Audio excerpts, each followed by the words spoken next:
Aimez-vous la poésie? Avez-vous vos poètes préférés? Moi, j'en ai plusieurs. Mais les premiers que j'ai rencontrés, c'était sur les genoux de ma grand-mère.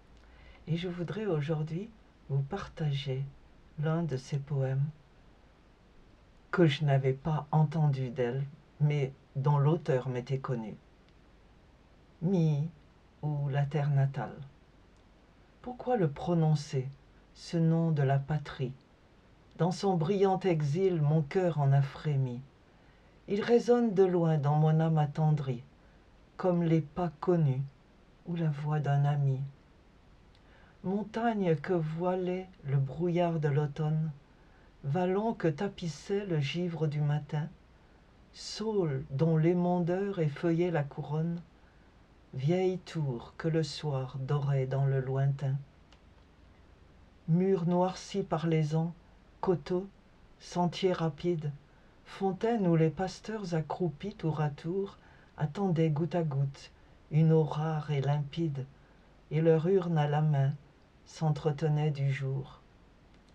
Chaumière où du foyer étincelait la flamme, toi que le pèlerin aimait à voir fumer, objets inanimés, avez-vous donc une âme qui s'attache à notre âme et la force d'aimer?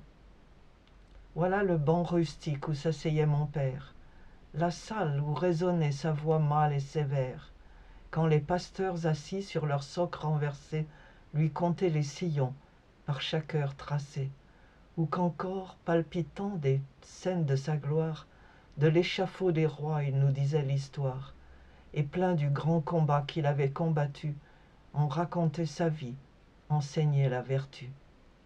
Voilà la place vide où ma mère, à toute heure, au plus léger soupir, sortait de sa demeure, et nous faisant porter où la laine ou le pain vêtissait l'indigence, ou nourrissait la faim. Voilà les toits de chaume, où sa main attentive versait sur la blessure, ou le miel ou l'olive, ouvrait près du chevet des vieillards expirants ce livre où l'espérance est permise aux mourants, recueillait leurs soupirs sur leurs bouches oppressées, faisait tourner vers Dieu leurs dernières pensées, et tenant par la main les plus jeunes de nous, à la veuve, à l'enfant qui tombait à genoux, disait en essuyant les pleurs de leurs paupières, je vous donne un peu d'or, rendez-leur vos prières. Voilà le seuil à l'ombre où son pied nous berçait, la branche du figuier que sa main abaissait. Voilà les 3 sentiers où, quand l'airain sonore dans le temple lointain vibrait avec l'aurore, nous montions sur sa trace à l'autel du Seigneur, offrir 2 purs encens, innocence et bonheur.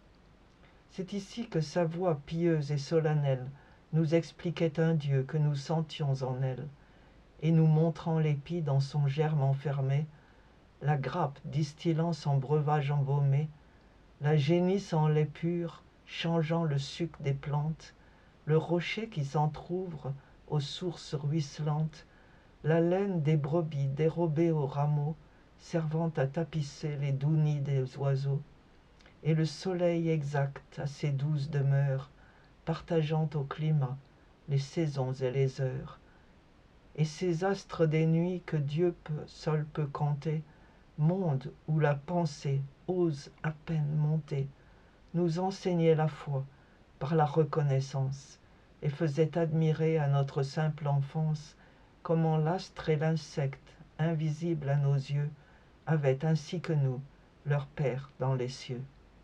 Ces bruyères, ces champs, ces vignes, ces prairies ont tous leurs souvenirs et leurs ombres chéries.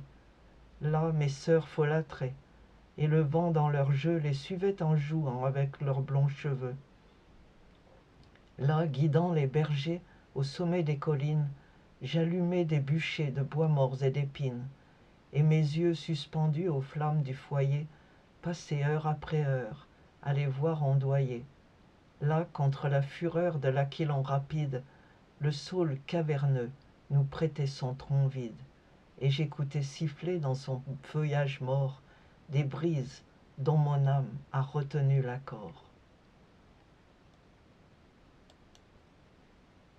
La poésie est une musique.